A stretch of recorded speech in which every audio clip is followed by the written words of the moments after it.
think you can argue against the reality that art and magic are different sides of the same die.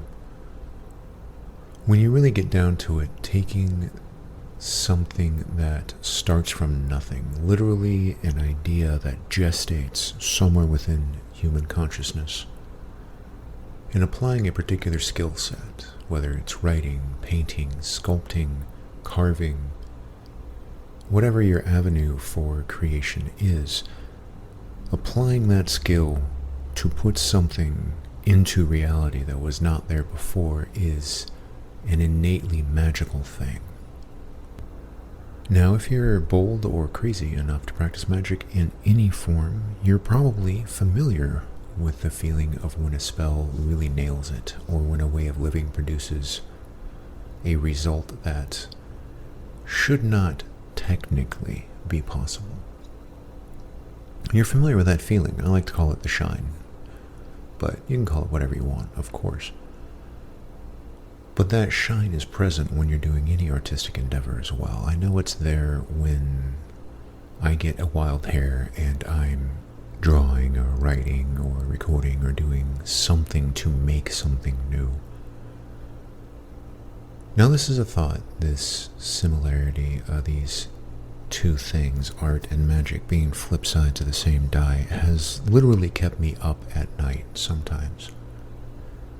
So in order to get more clarity, more clarification, or a more robust understanding of this, I reached out to artist and magician extraordinaire Tommie Kelly. Now, Tommie is the creator of the 40 Servants Divination and Servitor magical system, as well as the 4 Devils, extremely powerful and versatile systems of magic.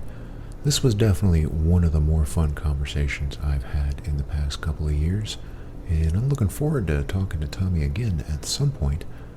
So, have a seat, relax, kick your feet up, and enjoy. Yeah, I'm watching your Estes method video. That's some crazy stuff. Yeah, it's interesting, isn't it? It's hard to know what to make of it. Yeah, I don't know. It's because it looks like I mean, when you're in the middle of it, it seems so real, but then you have to kind of go, well, I mean, there's so much that it mightn't be, but it does seem right, Yeah, and the like looking at it through the remote viewing lens, like, is this someone talking to you, or is this just a part of you that's kind of finding this info somewhere? It's always a question that drives me up the wall. I think my kind of current thought on it is that it's just a catalyst for you to start making your own kind of inroads and discoveries, and it's the meaning that you put on it, rather than maybe necessarily the meaning that's inherent in it. It's hard to know, Some days I think it's fully Secret Chiefs talk, and other days I don't think it's anything. It's just it's just a really well-informed, crazy part of yourself. Yeah, I suppose that's always kind of the fun part about magic, though, is trying to figure out what, doing something happens, and then you have years of trying to figure out what in the absolute hell that was. Yeah. Although probably never going to really fully find out what it is, in one way, in one type of way. In another way, it's only you can really kind of understand, particularly with like prophetic stuff or something like that. It's only after the event you can really know, and you go, that's what they were talking about. You're never really going to be able to predict the future from it because it's just so vague. It's like the Nostradamus stuff. It's really good in hindsight. That's what I'm talking about. But try and make some money on gambling with Nostradamus's insights. Not as easy. It's probably not going to work out so hot. No. Yeah. It must be so frustrating if prophets in their minds or what have you still exist after they go, and then they just see people look back. Like, it's almost like a Cassandra effect, I think, when you're screaming to the mountaintop something's going to happen and nobody knows until a few days after it actually happened. That's what you were saying. Yeah, but I suppose too, it's like you could say the same thing with politics or climate change or any of these type of things. It's the same. It seems to be in our nature that we, as a species, not an individual, but on some sort of group level, that we we think someone else is going to save the day, or possibly, or or that's not really going to happen, or And then you go, no, it's definitely happened. It has happened. All right, now we'll deal with it. You know, it's actually. Yeah, I always think it would be great if we could channel a dinosaur somehow. I could be like, well, this is what happened to us, so maybe you get your head out of your ass and pay attention to what's happening actually in the cinema here at the minute. There's an ad which is exactly that: a dinosaur getting up on stage talking to humans, going, "We became extinct. Don't go our way." Nice. That would be fun to watch. So today, as we're talking art and magic, have you ever noticed, and this is my experience, of course, and I have no issues at all with saying I doodle, like you are clearly a far superior artist to myself, but I have noticed many times when I do something that is actually good, there's a state of mind that feels very similar to ritual, where it's almost as if it simply comes through you. And I'm wondering if yourself being both an artist and a magician, if you could share your point of view on A, whether that happens, and B, what that's like for you. Yeah, I've kind of having, I suppose, this debate with people for a number of years with the whole, Alan Moore's thing of magic and art are the same thing. And I think from Alan Moore's point of view, what he actually means is writing is the same as magic. More than it means anything else. And that whole idea of classically, like the bard would, create a story that would either honor you or ridicule you, and it was a way to, banish or, improve someone's life or whatever. But you could be totally ruined by a story. So I wouldn't think he kind of means it in the same way that, say, Grant Morrison would approach, say, something like his Invisibles and the hyper sigil and that kind of thing, where he's actually seen it as the, more than just the writing, it's the art, it's the look, the fashion, the surrounding, the aura, all of this kind of thing. And I think the best way I can describe it is that when I am creating art, it feels exactly the same as when I'm doing magic, and I can't tell the difference between it. It's like when you're doing, it's like as if it's another part of magic, like not necessarily that they're the same thing, but say it's kind of like, you would say, well, divination is magic, but you wouldn't say it's the entirety of magic. You're doing divination, it's part of magic, or meditation is magic, or enchanting is magic, invocation, evocation, whatever. And I kind of think that art falls in that kind of the same. It's another form of how to do magic, in the same way that you would have divination, invocation, doing a sigil, whatever it is. It's this, because it's like, it's another way of doing the creative act, of having something. Again, go back to Alan Moore's, like he has this idea of idea space, which is, it's not his, but he's certainly popularized it, where it's that, like, kind of the whole idea of the Akashic or the astral or something, or, even going back to the whole idea from ancient Greece about there's like an original good version and then everything else is a copy, but like an archetypical version. That's not the word they would use, but but it's like you're taking something from spirit or from divinity or from chaos or from potentiality.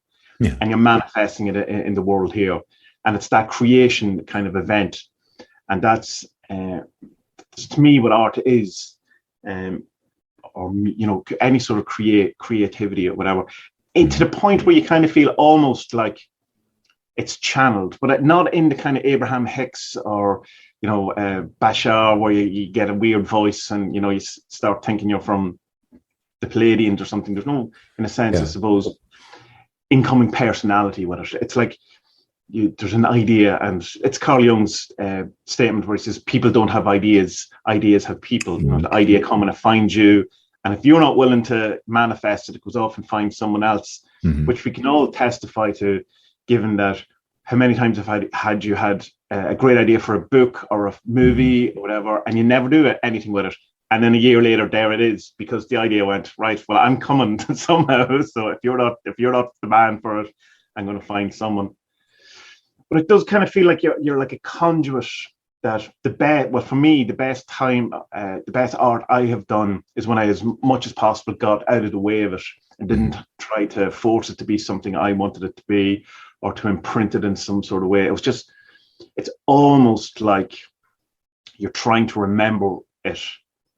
Rather than create it, in a sense. It's like as if it's already formed. It's like when you're writing a song, and you pick up the guitar and you go D, and then like a bit of a melody and you sing and you go to G. Oh no, it's not G. That's not what the song is. It's E minor, and it's not. It's like has its own form already, and you're just trying to chip away. And it's like that kind of idea of, you know, the statue is within the stone, and you're just removing all the bits that aren't a statue, rather than carving something out of wood. And that's certainly the way it feels. So it feels like a magical act in the same way all of them do, and it feels as if something is in some way, you know, coming through me or whatever, and it's getting out of the way is the hard bit. Of course, they're like, I mean, doesn't it kind of suggest like that there's no hard work in it. It comes in bits and pieces, and you know, you have to kind of form it out, and you have to actually do the hard work of it. But the gem of the idea or the creativity seems to be something almost alien that decides that you're the person that is going to manifest it. Like you're in itself, you're in a sense, you're the midwife to this piece of art. Gotcha. Yeah. Like the spirits, like the shamans used to say, or it was said shamans used to say, I think in Siberia, the spirits choose you. Like you don't get to choose if you're shaman, and you just don't get the choice. Yeah. And we kind of have this notion, I suppose, well, more recently in magic, where people seem to go out and choose their own deity, you know, or their own thing, and like find it seems to work for an awful lot of people. It didn't work for me though. It's like kind of they come find you, and you know, often you know they don't care. You know, it's just like if you're going up to Hecate and go hello, and she's like, you know, what do you want from me? You know, just because you like the look of me doesn't mean anything. But I think it's that there is a chosenness to it, I suppose. But in that kind of sense, it's not even that. I don't think there's like a specialness to it or whatever. I think it goes the idea of this is my best chance of getting out. You know, this is in the form I want to be. There's a great Elizabeth Gilbert TED talk from years and years ago. You might have seen it. It was one of the highest TED talks. Remember when TED talks were a thing that people cared about? Back when they were big, yeah. But she talks about the different kind of ways that certain different people have interacted with this type of notion that Tom Waits, particularly, songs arrive sometimes when he's driving, you know, down the motorway or the highway or whatever, and he's like, "Oh, come back later. I can't do anything now. You know, I've no way. I can't write it down. I can't remember it. It's, you know, if you want to be formed, then come back when I'm at my piano, and then we can do something."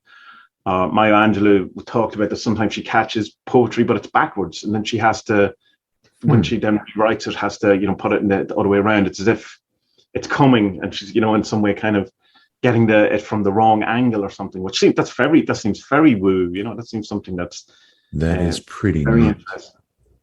But Elizabeth Gilbert's kind of point on it is that it's like this kind of inspiration, which of course is in spirit. Like, you know, it's that thing. It's like it's seen as like a grace or a gift from God, or some kind of a glimpse of divinity that you're able to encapsulate and capture and turn into something. You know, bring something more of that here, which is what I love about art. It's particularly music, because it's something that it's such a rare thing where you meet someone who doesn't like music at all. It's happened to me, I'd say, once or twice. Yeah. And the first time it ever happened was when I was talking to someone about music. I don't really like music. I don't realize was at a gig. So I mean, I still went to the gig. So like, it still was informing something. But it just seems to move us in such a way that, and we have such a kind of emotional, deep connection with music. Yeah. That it's. I feel a lot of the time that it's the highest form of magic, in that it can change the world. It literally can. Or you know, it certainly can change your world and your state, your emotions. It can build you up. It can console you. It can, you know, it can tear you down. All of these things that just and we don't really know what it is, or you know, like where it came from, or like, I mean, I know music theory. I mean, I can talk about music theory, which if you want, but like it seems to, I don't know, have its own agenda almost. Yeah, and I'm really glad you put it that way, agenda, because that definitely matches the few times I put together some, like, you know, we're always our own worst critics when it comes to art, but the few written pieces that have come through, a few of them, one or two of them that were good that I shared with friends that I never really put out public, were the result directly of LSD. I'll be open about that. But there's definitely a thing that was shown to me by a spirit who does not want to be named. That was real clear. But when there's a type of almost synchronous connection between what we do when we make anything artistic. You take the idea, you come out, you manifest it, you chip off the parts you don't like. But in that same way, we seem to be doing the same thing with our lives, especially as magicians, right? We're getting rid of, no, I don't like this personality program. I smoke too much. I can just cut that off, get rid of that. We're taking out these little pieces and making a perfect, polished thing, or as perfect as we can get. So, in a weird way, that macro scale is like something's coming through and trying to perfect us by exposing us to something like this. This was what was downloaded to me. I have no Yeah, idea yeah, if this yeah, was yeah. accurate or not, but more It good, feels man. accurate to me because I often think that like it's just shut up, computer. It's the canvas is different in the Mm-hmm. sense that you might be a painter or whatever, but when you're doing like the great work, it's just the canvas becomes you, Yeah, and it's just the thing you're trying to create or manifest through or work out or in some way, as you say, perfect. Probably not a great word because it implies that you could become perfect, but maybe true. in another life. But it's yeah, so it's interesting that I would say most kind of creative people who are also into magic would kind of Mm-hmm. feel that as well. Not all, certainly not all. And I have people who are both creative and into magic who Mm-hmm. don't think who think it's a very separate thing. Yeah, Um, but and then I suppose you kind of have to get into the kind of thing of is dance another form mm-hmm. of magic in the way that it's form of art. And I would say it certainly is, and Gurdjieff Yeah, certainly thought it was too, or the physicality of different things, or um, and then at what point is it just the process of doing art that is the magic thing? It's like in the same way you could look at divination. Is it the casting of the runes or the throwing down of the bones? Is that mm-hmm. the magic, or is it the reading, or is Yeah, it both? So is it in the painting, the process of doing the actual painting? Is that the magic thing, or is it magic when someone else is looking at it in an art gallery, or has it become some way incomplete? Like say the hyper sigil of Grant Morrison, it only exists as magic as it was happening, as it was coming out every month. And now the book that's on my shelf somewhere over there, is that a magic book, or is it a book about magic, or is it now that the process is over?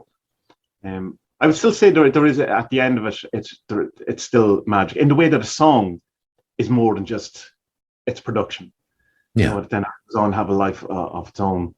So but it's all hazy. It's we try to want to have an easy delineation of these things and put them all in little boxes. And art, magic, music, dance, they're all they like not to be pinned down so much. And when we do pin them down, we kind of constrict them and put too many rules on them, and it becomes like in and out of fashion. Where you have it music, Baroque, or you'll have like 70s rock, or you'll have the classical eras, or jazz, and it kind of the fun stuff is in the fusion of it. When you're kind of trying to pull away from, I mm-hmm. suppose, in one side, it's like chaos magic when you're pulling away from tradition or whatever. But you have to know the tradition first in order to know Yeah, why you're pulling away or what you're doing.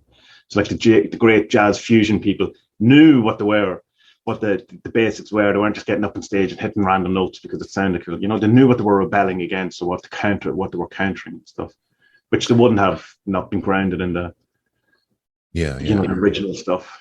I mean, you have to know where the nose is to know how to tweak it correctly. So, That's it. Or to make it sound wrong with bunny yeah, ears, or to bring it out of its kind of normal way that it's presented. mm-hmm. Definitely. So, when we're looking at artistic, let's just artistic endeavor, I guess is a good term. Mm. And magic, of course, the 40 servants came right out of that. And when you were talking about the idea that travels, the idea was the one, obviously, that popped up right into my mind.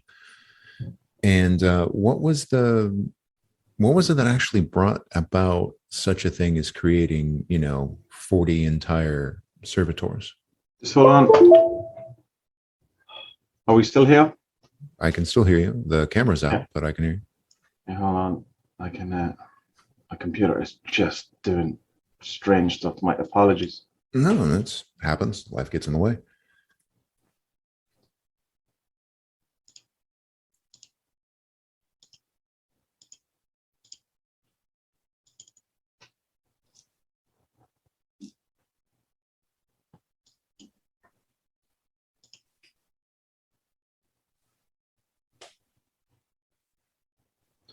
At least you can still hear me. Let me see Yep. if this.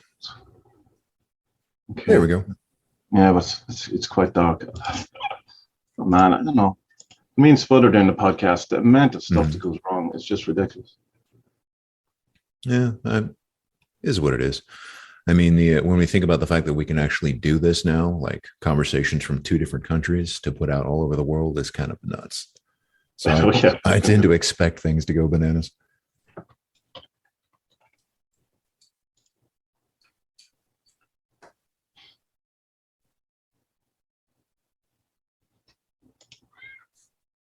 Right, the camera just might go off in a second again. All right.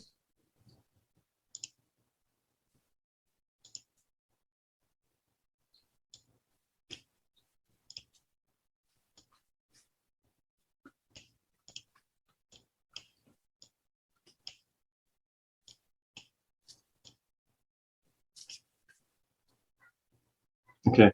All right. Cool. You want to? I can just answer that question, or we could. Oh yeah, please. Yeah, I totally got distracted here, and they tend to like yell at me every now and then to start shuffling them. I'm not sure if that's like normal or not, so I just had to grab the deck anyways. With the 47s, the way it came about is kind of I had been trying to pursue being a comic artist for a number of years, and I had released the Holy Numbers and another comic called Dem.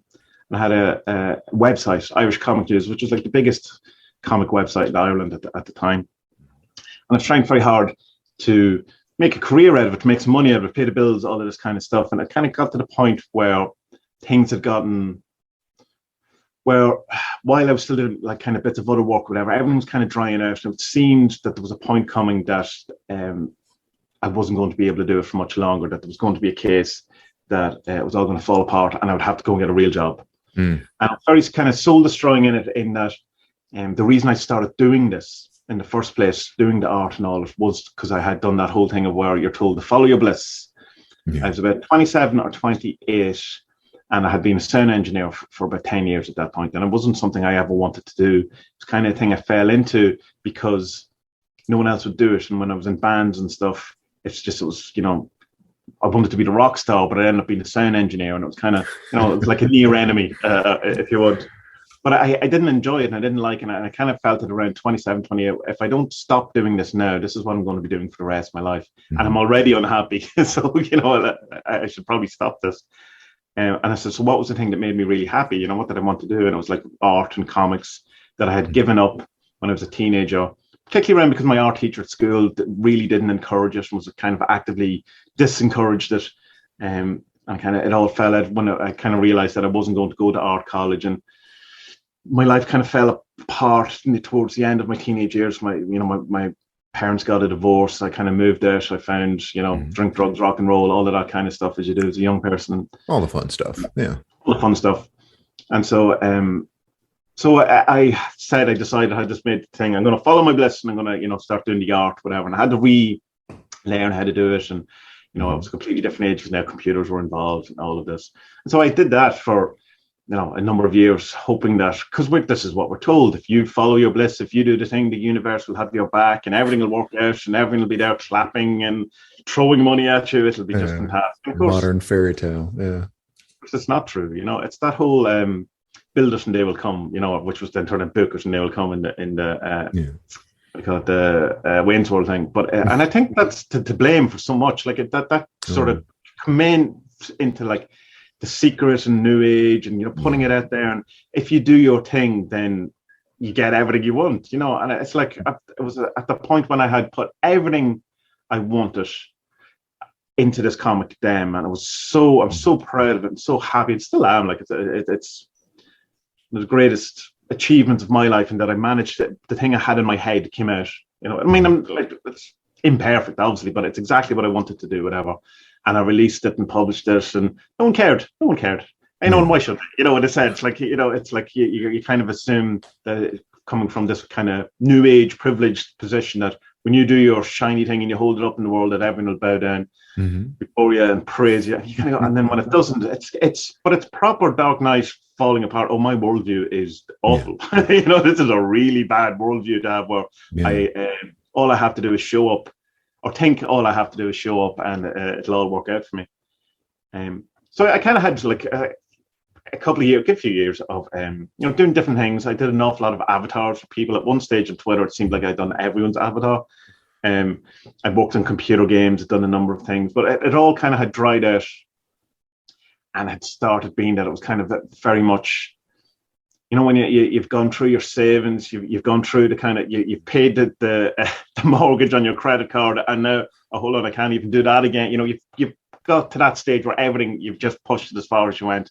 Yeah. And I kind of said, well, I have at tops a couple of months here before life gets me out. And for whatever reason, the kind of feeling I had was that I was going to end up brushing the streets or cleaning the streets. There'd be some sort of workman. I don't know. That was just a thing I was going, right. Yeah. So I have these couple of months, and then I'll go out and I'll clean the streets, and that'll be my life. And and so I said, what do I want to do? And I said, well, because I had the interest in art and had the interest in magic. So, well, what if I could in some way pull all of this together and have some sort of tool that I could then bring into my real life?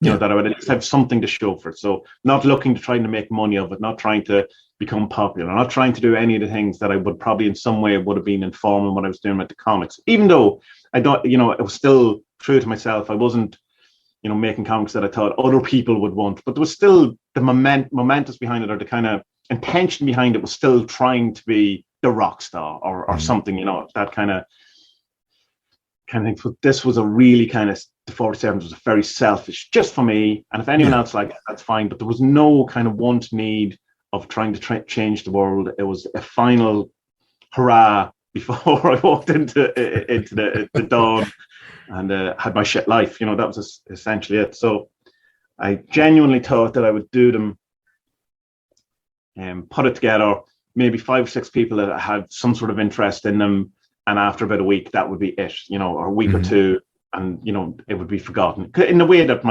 when you do a comic, you spend months doing an issue, and then you put it out, and after about 2 days it's already gone. Even the most popular ones, it's very kind of short term. Like when a new season of something comes out on Netflix, everyone talks about it for 2 weeks and then it goes away, and then it vanishes. And it vanishes until the next thing. But if it's not popular, it's not even doing that. It just, nobody gets to talk about it initially.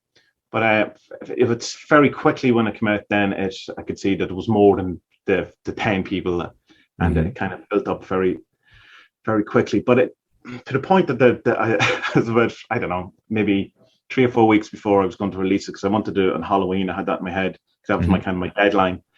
And I said, I better put some sort of PDF thing together for people who might, these 10 people who might use it. So I rushed together a fairly bad PDF, which I then subsequently rewrote when I had a bit of time and put it into the grimoire, but extended and all. But but that's the mentality I have. But I better do something for these 10 people who might be interested in it. So it was like one of those things, pieces of art that I could absolutely allow it to be whatever it was, because I wasn't sitting there thinking of, what type of servants do I need in this? What type of card? What would people want? What would people be expecting? What would be a good sales pitch? What would be? None of that. I just didn't care about any of it, because I didn't feel it was going anywhere. It was just something I was going to have for myself, that I could say, well, at least I did that, for me. And so it was the most undiluted art, but massively selfish in another way, because it's exactly my aesthetics. It's what I wanted. It was all of my influences, all the things I was interested in. So it's very much a kind of a me me thing, it's very selfish thing. But also by doing that, it became so undiluted. It became its own thing. It became something that it definitely, there's no way I could do it now, because I'd have too many thoughts and feelings about, what will they say about this? How will, what would people think of that? But I just didn't care about any of that. Didn't even factor into it. And it wasn't even that it was, sometimes you can have a reaction where it's, I don't care what people think, I'm going to do this. And this wasn't even anywhere near it, on my train of thought. So it was the most pure, I suppose, piece of art that I've ever done, in that I had no intention or agenda with it, other than just doing it for me. Gotcha. Okay. And that, I've seen such big moments of brilliance in that. Let me know if my audio is off. Like there's a certain almost magical thing that'll happen every time I'm recording. Somebody will come by my window with a piece of yard machinery or so. There's a Yeah, guy out yeah, there yeah. with a Oh weed man. eater right now. Uh, I have so many videos and stuff of me going around just trying to find somewhere where no one else, just yep. someone who won't, somewhere in the world where there is a noise, Mhm. and Yeah. it doesn't seem to exist. It gives up. Yeah, frustrating. You say Um, your sound is fine, and for me, yeah. Oh, good, good. Yeah, I'm playing with a gain here. So in the martial arts, we have a real similar type of thing to what you're describing. And each martial art kind of has its own particular name for it, but in the Japanese arts, it's often called mushin, yeah. where you're simply sinking into that different altered state and something's just coming out of you. And of course, if it ever came down to having to use an art, then obviously you're doing it for yourself or what have you. Mm. But there seem to be such moments of brilliance, and I mean brilliance in like a more metaphysical sense, not just intellect. Like Mm-hmm. there's a sparkle or shine to it. And when I first got the servants, funny side story, I had actually bought them because I was really amazed with your art, and I wanted Thank to you. kind of look at them and try Congratulations. and work with that. Yeah, definitely. Um, but the road opener was the first one in the deck, and he just popped up and he wouldn't leave my attention. Now, someone had broken into my car a few nights before, and however they did it, they managed to jam up the locks so I couldn't get into my car. Oh, So I was getting a ride back and forth to and from work, and my car ended up stuck at work because that's where someone tried to jimmy it. And I had called my girlfriend at the time to come pick me up because I had tried the door a couple of times, and I had the deck in my pocket because I had just gotten it the night before. And she shows up right there and she's like, "What's up with the car?" And I'm like, "Well, I can't open the door." And I reach over and I try the handle, and I felt the deck twitch all in my right. pocket, and the door just opened right up. And I was like, "What in the fuck?" And I pulled the deck out and I looked at it, and there's the road opener with that one eye looking at me. And it's just like, all right, bro, appreciate that. Like, this is Nice, more nice. than just nice art. Yeah, So yeah, cool story. I pretty like that. fantastic stuff.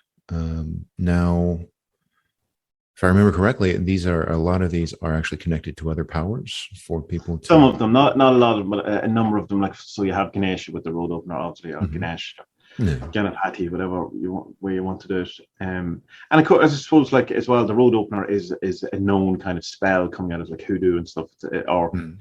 it's mostly known that, but it's an older thing. Mhm.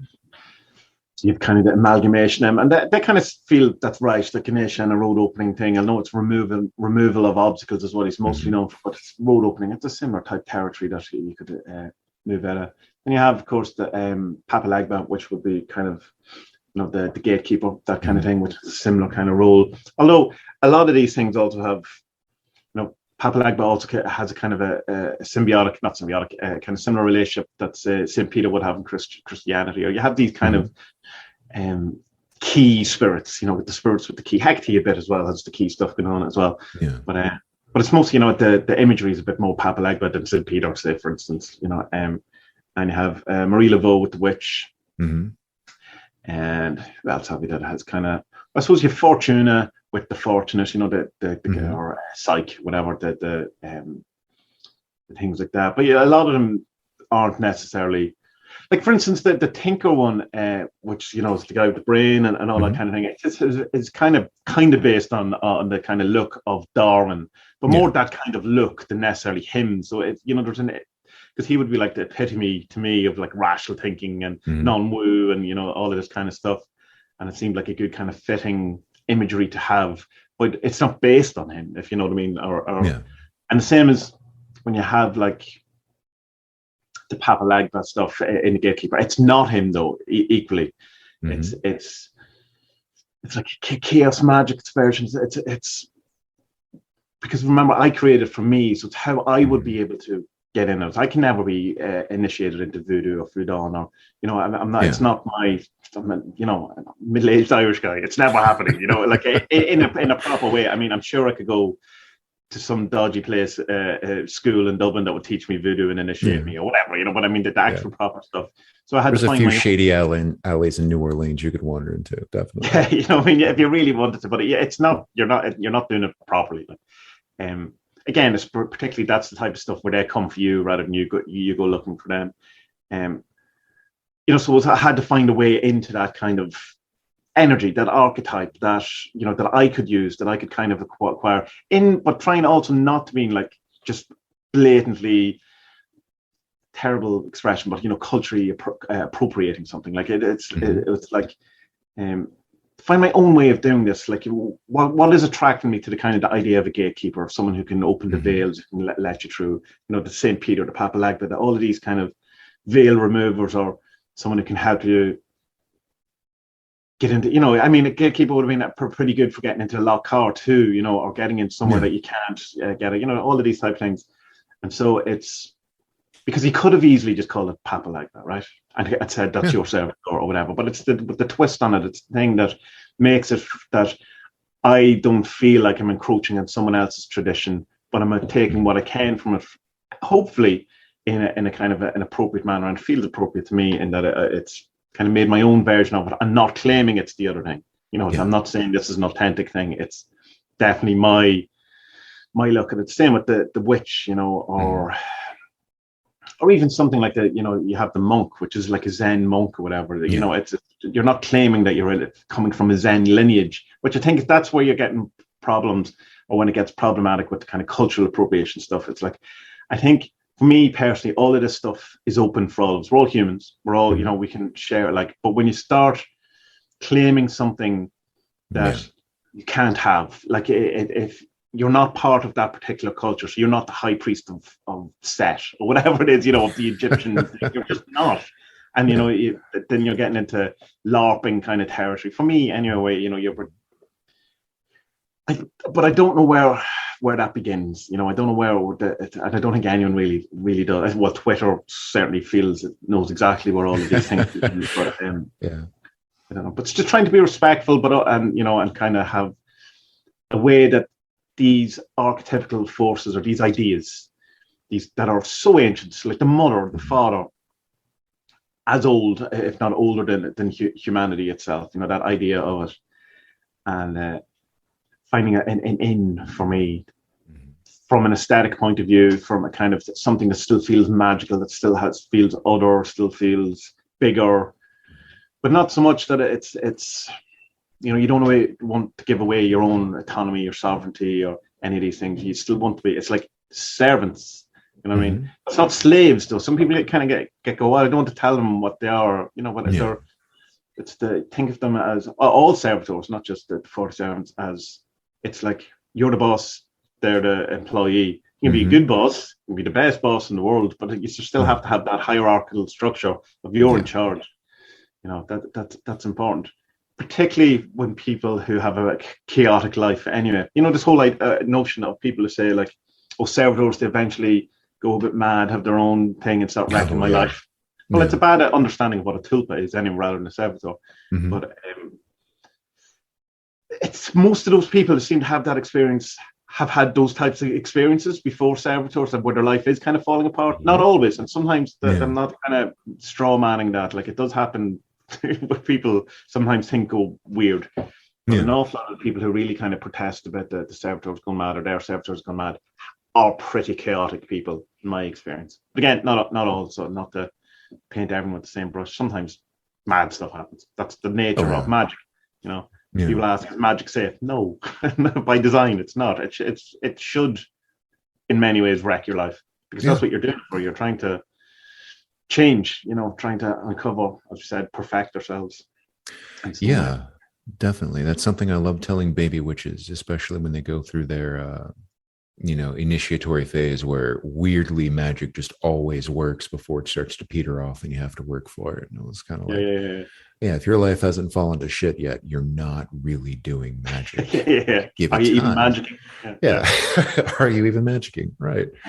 The servitor magic has always been fascinating to me because of that artistic quality to it. I mean, you're literally creating something from nothing and then setting it loose to see what happens. And I've toyed around with a number of different servitors, actually inspired by the servants, and even had a. Speaking of one that went mad, I made a poltergeist.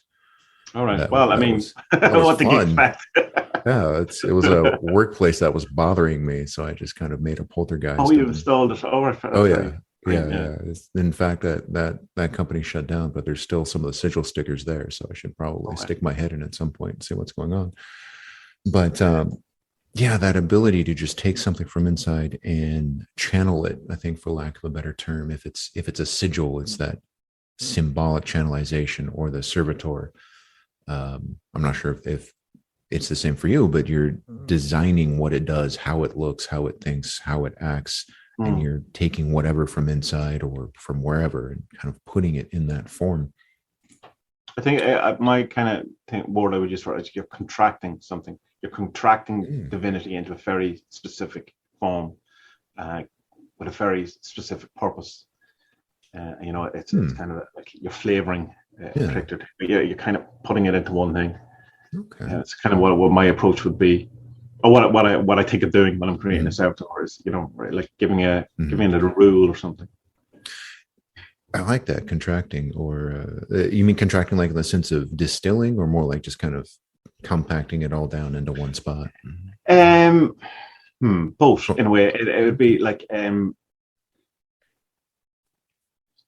defining it, like kind of take it rather than, because like divinity and in general, I think that's what spirits and gods are anyway. In Mm-hmm. that they're a kind of a form or a contraction of divinity, Mm-hmm. that has a very specific purpose. And like, say you Yeah. have something like Mercury or Hermes or whatever, Mm-hmm. and it's one particular ray or emanation of the divine. It's one Mm-hmm. flavor, it's one particular thing, but that's what it is. It's a contraction, so in the sense of it's not the whole thing, but it contains the whole thing in the micro macrocosm sense, because all things do it that way. But probably a Mm-hmm. delineation is probably a good word to, you're putting, you're taking the energy of divinity and putting in a very, uh, into a box, and Mm-hmm. you're saying, this is the bit I am looking at. This bit, to do Yeah. with commerce and communication. That's all I'm interested in, and I'm going to try and make the best spirit that is to do with commerce and communication. I'm going to call him Mm-hmm. Mercury. There he is. Now, that's not to say Divinity doesn't have all the other things, but we're just Mm-hmm. we're focusing on something, a very specific form or quality of divinity. Mm-hmm. Uh, and that's what a servitor would be for me, a focus on a particular quality or process. Yeah, I like that. I think that that's significantly more descriptive than kind of the ad hoc system that I normally use, and I think that I'm going to write this down because you just gave me a really good idea for my next poltergeist that I'm totally not going to make for a workplace. But of course, it doesn't have to be with servitors. Yeah. It doesn't have to be a piece of art. It doesn't have to have a sigil. It doesn't have to be anything. A lot of things you would have seen, back in the day, would have been, people would have put protection Mm-hmm. servitors into like teddy bears or statues, or Mm. like a dragon statue, and then have it at your front door, but it becomes your protection servitor. Or a teddy bear could be like increased love or whatever, or a rock Mm. or anything. But that seems, at least to me, seems to have some sort of, or should have some sort of form. Mm-hmm. That it can be either installed and represented by some sort of anchor. That's Yeah. probably the best kind of thing. It needs that. Um, then you have to get into the kind of idea of well then, and I'll ask you this: what's the difference between a sigil and a servitor? Like, is it just that you're using the same sigil over and over again, Mm-hmm. or is there something different? Because it feels different. Because I know what a sigil is in my head, Mm-hmm. and a servitor, and there's a quantitative difference, or not necessarily a quality difference, but there's Yeah. almost like a server has a personality. But I don't think that's exactly it either. Where do you put the line, or do you put a line? Oof. I know that I've gotten enough clear messages from servitors. There's some form of more advanced consciousness in some of them. But when I look at like the difference between sigils, it's such a conceptual thing. I mean, we all know what a cross is. I mean, the cross, the crucifix is that's essentially a sigil. It's symbolic and it has its power because of the belief that people put into it. But for some people, that means Christ, hope, sacrifice, et cetera, et cetera. For other people, of course, it means the Inquisition, watch your back, et cetera, et cetera. So the question we have to ask is the interpretation of the sigil more powerful than the intention of the sigil? And I think somewhere in that gray area really is where things tend to thrive. When I made the poltergeist, for example, I made him because it was hilarious. And I set him up so he wasn't going to hurt anybody, but he was scaring the bejesus out of people, which cracked me up. Of course, that's far, far more frightening than to them than it was to me. But there was a baby witch on staff who was trying to poke at it as if it were a ghost. And it was an interesting opportunity to explain, no, this is what this is. Yeah. So as far as like sigil versus servitor, I think, especially in this digital age, when we're looking at the difference between a person like Tommie Kelly, the person, and then Tommie Kelly as perceived on, if you go to Adventures in Woo Woo, very different version. Like, is this digital version the sigil of Tommie Kelly? Or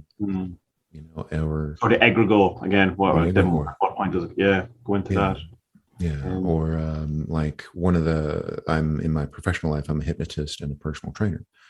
So I'm a big dude. I'm 6'3", I'm about 260. So I'm pretty massive. People see me and then automatically just from size, that's the sigil. Okay, this guy's probably dumb. This guy's, a jock, blah, blah, blah. They don't know I'm a theater nerd who reads too much and plays D&D. But we have these weird, again, like repeating patterns that seem to happen. And it seems to me like there's just so much there that we have to tap into in order to kind of have that greater understanding, I think. So the sigil servitor thought, that's, I think, far deeper than it seems on its surface. Yeah, I think it's interesting you say about the difference between your intention and then what ultimately happens, because I find that, like, even down to how people use the 47th in a divinationary type of capacity, like the kind of, they'll say, oh well, this is what I read. It goes, well, that's not actually what that means, but like not really in trying to correct them in a way, because I think you should read it the way you think you should read it. My only ever kind of rule, I suppose, or thing that I would try to say to people is, don't then tell other people that's how they should do it. If you have a particular notion around what the moon means, if you like it being closer to the tarot kind of version of it, that's fine. But don't then try and make it that's how everyone else should approach it. Same with any unverified personal gnosis. It's all great and it definitely should be pursued. But it's when you try and say that, no, it's not personal gnosis. It's the truth. It's like that's where the problems are. But even so, from that, I can see people very successfully using the 47s in a different way than what my intention was. Yeah. So then you go, well, what does my intention matter in it? And I think it does, but to what extent? And it's so then, if someone decides that the gatekeeper, I don't know, what would be something that would be absolutely is great at, I don't know, building houses rather than getting into houses, something, I don't know, whatever it is, it's saying it's a bit too close, maybe. And it works, then has he changed in form? Has it what is, it's like that in Advanced Magic for Beginners. Alan Chapman has some great stuff in it where he's talking about do a sigil and see what happens, do and try it in different ways. And then if you get a successful sigil, say that you $50 and you get it, then take the exact same sigil and decide it means something else now and see what happens. Yeah. And did you get, and so is it just the intention? If it works the second time, is it something else? Is it just the kind of, is it the decision? With sympathetic magic is when you do something to one thing to affect something else. Yeah. Where if you apply that to a sigil thing, it's like, well, is the sympathetic magic in creating the sigil? Is it the intention of what you've done after it? We're told we should forget them. So that's trying to counter your lust for lust for a result. But there's all of these kind of little things that you kind of have to work out. And again, we're getting back to that fuzziness, that haziness, that kind of bits around the edges that just don't want to seem to fit in the box, and they're all, and that we can play around with and kind of really that I think a lot of that stuff then becomes subjective. I think what my haziness is not necessarily going to be your haziness, and things aren't going to work in the same, because I'm bringing a lot to the table, you're bringing a lot to the table, and so the haziness is the things I think we'll possibly bring into the table that makes it fully definable. But the thing though with servitors, if they're created properly, is that they can't really change in their nature. Like the healer can't really become a mechanic, although I suppose you could approach it as they're healing a car, right? Healing the car, well, the healer can't become the sun. It's not, or can't suddenly become a poltergeist. That's even because that's not in the nature, and if it is, then it's something else. It's the whereas, like, say, something with the road opener could be something that also creates obstacles, because initially Ganesh, the reason why he can remove all obstacles is because he's the person who put them there in the first place. That's one of the stories. So that's not really changing the nature, but there's a kind of wiggle room and stuff like that. So when people talk about servitors getting out of hand or doing their own thing or having their own autonomy or sovereignty or whatever, you kind of have to let them, or you kind of have to, you're creating that in the same way that you're deciding that a sigil that means $50 now means something else. The actual thing itself hasn't changed. Definitely. And I think that there's a strong similarity, I think, in any artwork. I mean, how many times have you sat down to do one thing and then found out, oh, no, this is going to be something else entirely? Like, yeah. I don't know how many times I wanted to sit down and draw like an Eastern dragon and it came out of koi. Right. Yeah. Well, there you go. After a while, there were just like 50 drawings of koi all over my wall. And I was just, okay, I got to change things somehow. What the hell? Yeah. It's the same as when you're writing fiction or whatever, and people talk about it so often, that you have this idea for a character, and then halfway through you just go, the character goes, nope, I'm not doing that.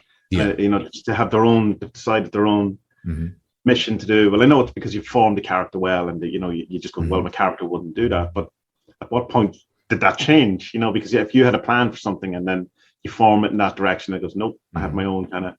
And same with music, the same with, as you say, with art or any of these things. There's and I think that's the point where you kind of have to let it be what it wants to be. Then, you have to let it manifest in the way it wants to manifest, it to emanate in the way it wants. Because you could then totally decide that, right, the character doesn't want to do this, but I'm making him do it anyway because this is my plot.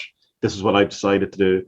And I guarantee you the story's going to suffer for that. It's not going to be as good. Whereas if you follow where it naturally seems to be going, it seems to, my experience, seems to ultimately work out better.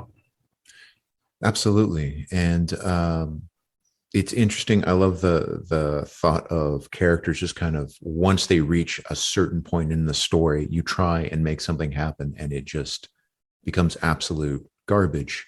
And I know I've read so many Amazon reviews. I make the mistake of reading Amazon reviews of books sometimes. And people lose their minds because the character does something that they don't like. Yeah. You see it in TV fandoms as well. Like, Dean would never do this, or whatever. Like, but he did though. He did. So Dr. Dean. Yeah. There's so much personality and power, I think, that comes out through any artistic / magical act there. And I can't think of a single person who got only exactly what they ever cast a ritual for. It's always the universe, the gods, whoever says, okay, you can have that. And here's something else. The old, I need $5,000. And then, okay, here's $5,000 and your car's wrecked. Yeah, I think there's maybe, though, there's some that's kind of overstated. And the one thing that people kind of bring up with that is that be careful what you wish for. $5,000. And the only way you're going to get it is then your auntie dies. Yeah. And now you get $5,000. And it's like going, maybe, but how powerful do you think you are as a magician that you can kill your auntie? That in order to get the money you want, like, because that's essentially what you're saying. It's that your wanting of the money led to the death of someone. Yeah. Well, and this kind of, there's always a price to pay. I don't know exactly how I feel about that, because I feel there's a kind of a notion in that that also emerges from Catholicism that I've noticed in it. Growing up in, obviously, in Ireland and stuff, you know, you're embedded in it, and it's Yeah. guilt and shame of, you know, imagine wanting something, you know, you terrible person, and you know, if you then get that something, then obviously God is going to be angry and you're going to get punished. And so it seems to be also a form of that kind of thing, that be careful what you wish for, because the big man in the sky is going to be angry and punish you. So how dare you want $5,000? I'm going to break your car. And there seems something dysfunctional in that, and also like there's a shadow element to it. But I know I'm not disagreeing with your point. I think magic kind of is like water. It'll find the quickest route to get to what it's meant to do, and that can cause havoc, whatever. You know, it's like I don't know, if you did a spell, enchantment, whatever you want to call it, to quickly get your shares in some company sold. Yeah. And the quickest way to do that is for it to, you know, the money to fall out of it and to become worthless, and you get, you know, $5. But you got what you wanted. You got your share sold, or whatever. But because that's the easiest kind of route for it to take. But I think we can get kind of overstate the kind of punishment element of it, the price that has to be paid. Be careful what you wish for, because it also seems like a kind of another way of keeping people down in the, you know, be careful what you wish for, because you might get what you want. So not only are you not getting what you want, the thing that you want, you're being told, will also make life much worse. So you're better off just where you are, in your place. Just be happy where you are. There's something a bit insidious about that feels like a manipulation rather than a truth. So that's not to say that magic won't fight them. It probably will, but not as a punishment. You know, not as a kind of striking down where, how dare you want something? How dare you want something nice? You know, I personally, I don't think. But within reason. I mean, there's probably a million examples where you probably could be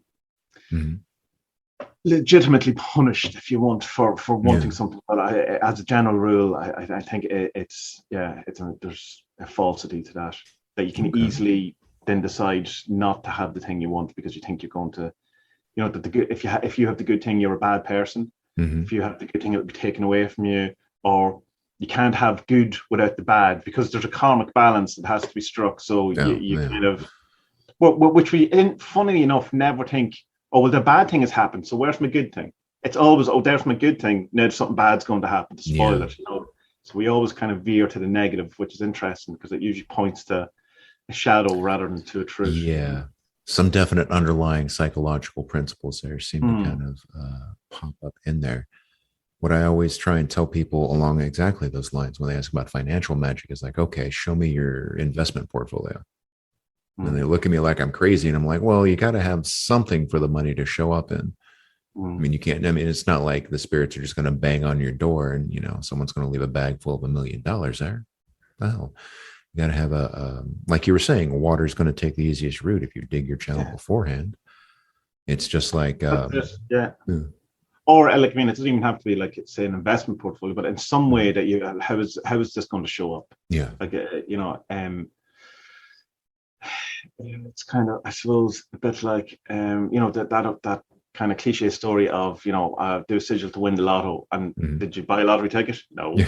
You know, like, I mean, I just want to win. Why would I buy a ticket? I just want to win. You know, you know, and want a job. Well, do a sigil for a job. Did you apply for a job? No. You know, it's like, you know, it's one of the kind of approaches that I really like is do as much as you can non-magically before you even attempt it.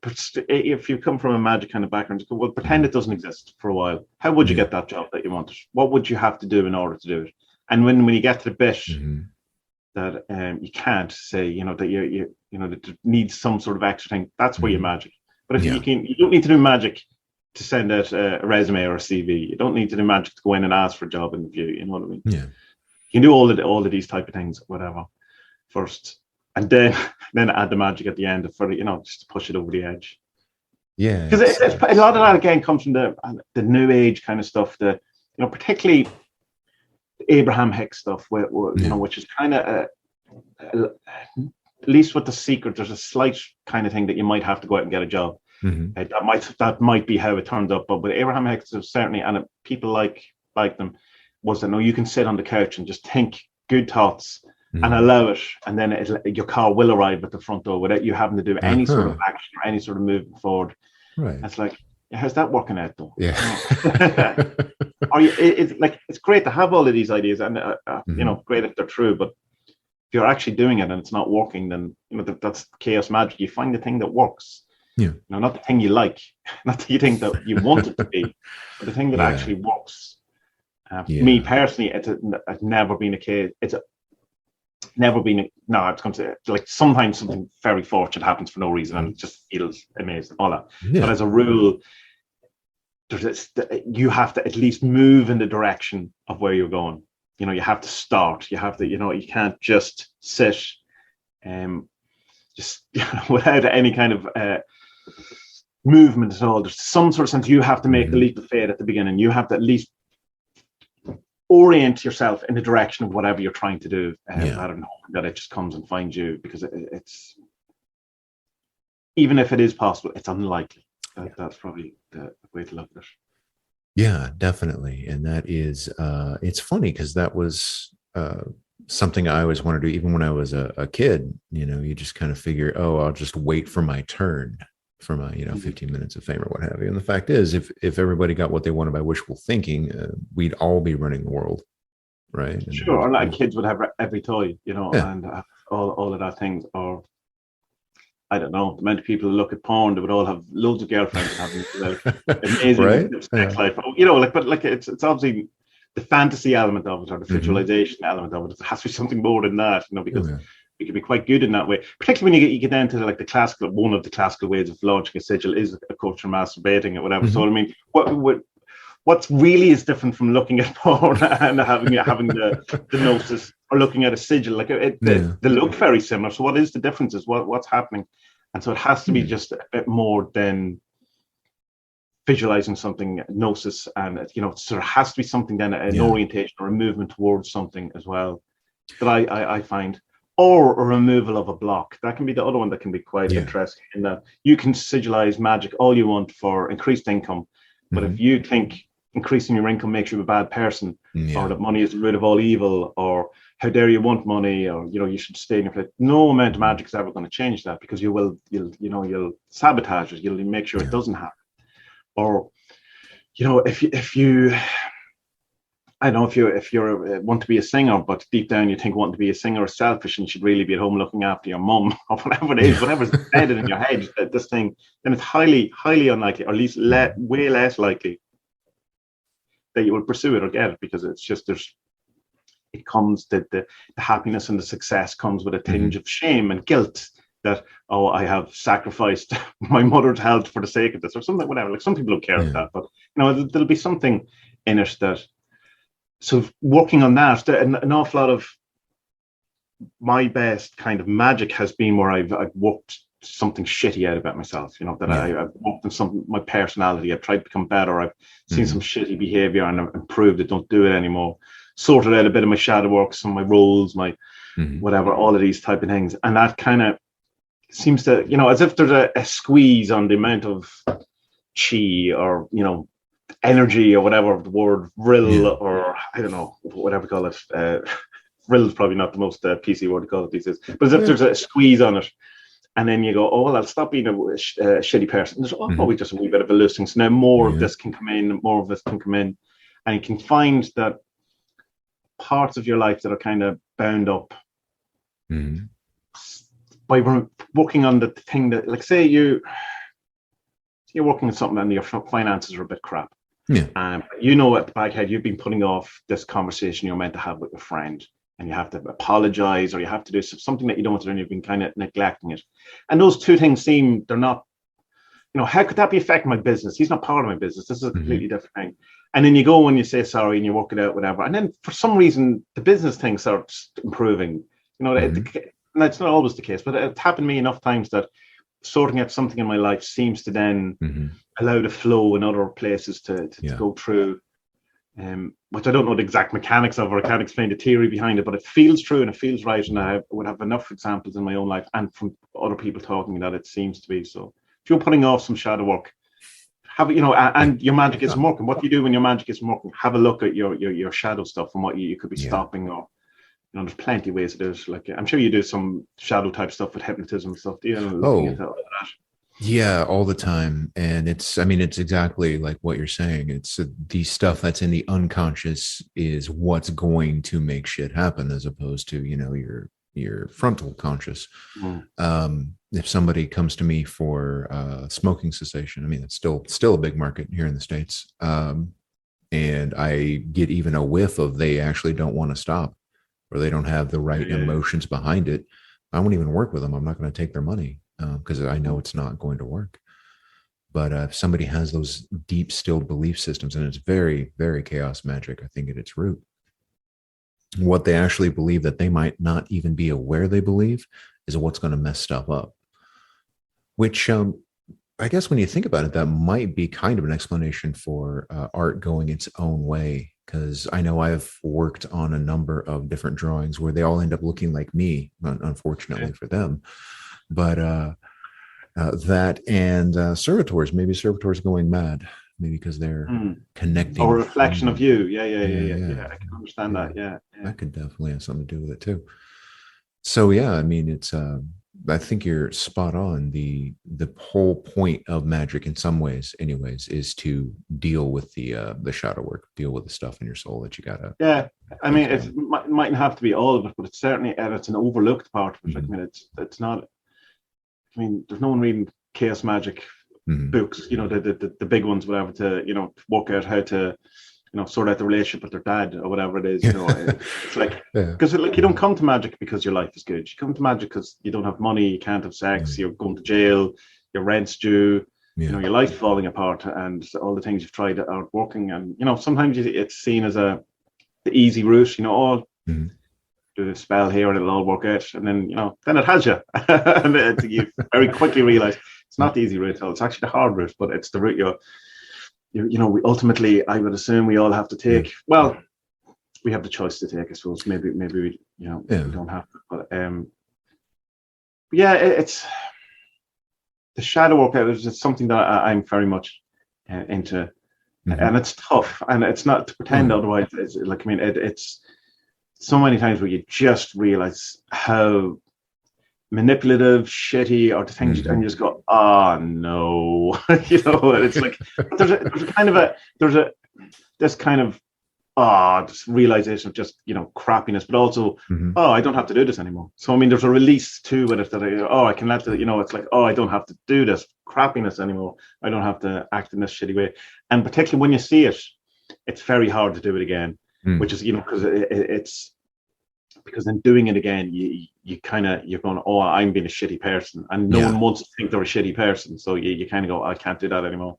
So there's kind of even in the realization of it, it's kind of a lot of the time can stop it the further you doing it again. But sometimes when you do a lot of meditation, so you kind of find yourself arguing with people in your head, and then you catch yourself, you go, oh no, I should stop, I'm just having arguments. And then sometimes you go, but I'm enjoying it. So I'm going to I'm just indulge waiting it for a while. When's my boss going to say that thing? Like, I think it's only human, but it's what you realize you realize you're doing it, and you're doing it, and you're indulging it. And it's it's different from arguing with someone in your head than actually doing the shitty behavior in real life. It's harder to do when you realize that that's what it is. Hopefully more people will do it more.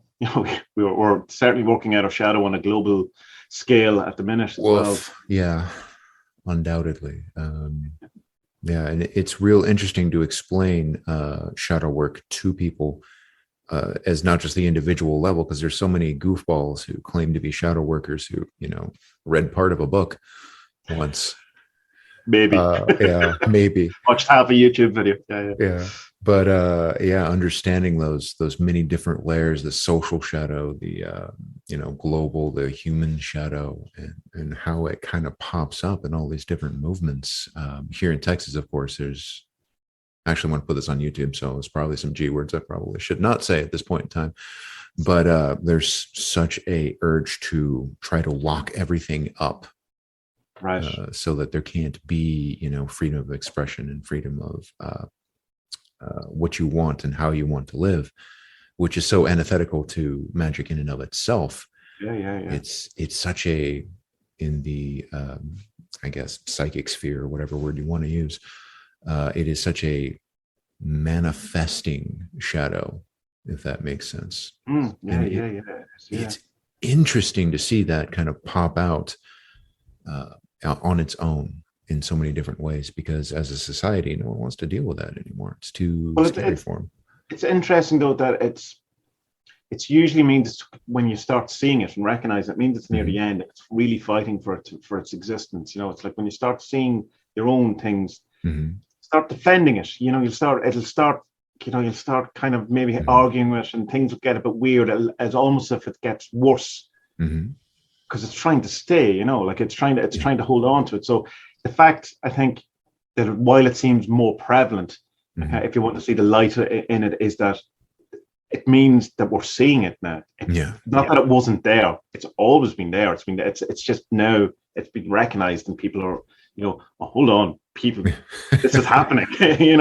That's there. Yeah. And so I think it may feel like it's getting worse, and in a way it is, of course, because it's actually happening.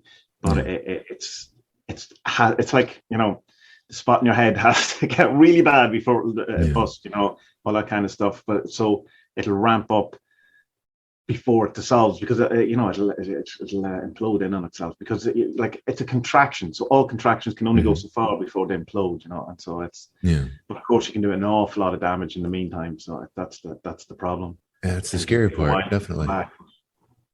Yeah. All right. Well, we've been going for about an hour here, man, and I'm pretty sure we could probably both keep talking for a bit, but I don't want to take up your entire day here. Yeah, well, we could definitely do it again. That would probably. Oh, absolutely, man. I think that would be awesome. So I'm going to put this out on YouTube. So would you like to tell everyone in the world where they can find you and your stuff? Anything new you got? Yeah, probably the best place to find all the stuff is adventuresinwoowoo.com. Or all the links are there, but if you just kind of search my name, Tymmie, or Adventures in Woo Woo on YouTube, or Spotify, or any of these places, Facebook, all the places, I'm easy enough to find. I'm everywhere. It'd be hard not to find me, essentially, at this point. But there's a weekly podcast that I do with my friend Spud as well. It's called Tasta, and there's a vlog every week. Everything you ever want to know about the 47s is on the website. You can use it entirely free without ever having to buy anything. There's images you can download. You can pay a bit to have better quality images. So and all the information of all the servants are there as well. And there's if you want to buy the grimoire, it's there. If you want to buy the deck, it's there, in a standard version and a fancy version. So, but it's to work with the 47s, literally. You can go to the website and start today. Invest but now. Wait, there's more. You're gonna love my servants. All right, Tommie, I'm gonna let you get on your way, but thanks for popping in, hanging out, and definitely, I think I got some super good clarity and thoughts on this. I'm gonna let this process in the back of my head. I'm looking at the art of living with magic, which I think is kind of a really neat subject to pursue. So looking forward to talking to you again at some point in time, man. Thanks again. Brilliant. Thank you very much. All right. Honored to be here. Bye. Holy crap. That was Tommie Kelly. I've been following Tommie's work for years now.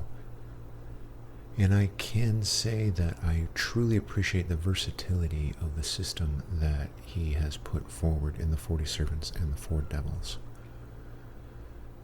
Now, the subject overarching was living with magic, or artful living with magic, I think is probably more the lesson I'm taking from this anyways. And I want everyone to think about that. When you practice magic, part of what really delineates the seasoned magical practitioner from a baby witch or a newbie, and there's nothing wrong with being new, of course, is the understanding that your magic doesn't end at the altar. It doesn't end when you cross out of your sacred space or your circle. It really permeates the entirety of your life. So when you make the choice to actually work with powers, to work with spirits, to work with energies, in whatever format you want, one very important consideration is think about the accommodations and changes that are going to happen to your life, to your mind, to your soul, if you believe in such a thing, when you actually reach out and start touching that glimmering and shining realm of magic. And bring that with you. Remember, it's the place of the artist and the magician and the witch and the bard and every single person out there to create. That's why we're here, really, to bring new things into reality. So go out into the world and make something new. Make something beautiful. Make something heartrending. Make something sad. Make something horrible. But go out and create. Leave something behind you whenever you leave a place. And I think that is really going to be the limit of the advice I'm going to pander off to people today.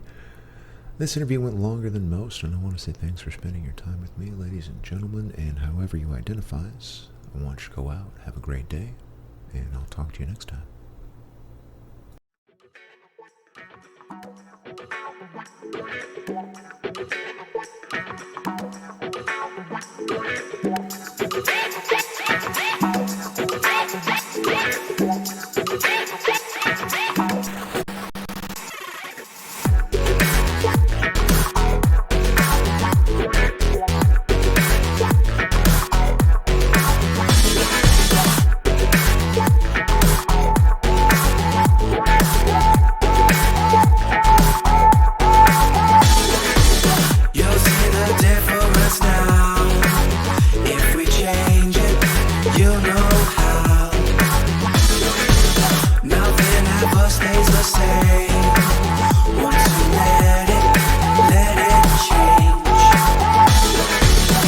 It's like a family tree.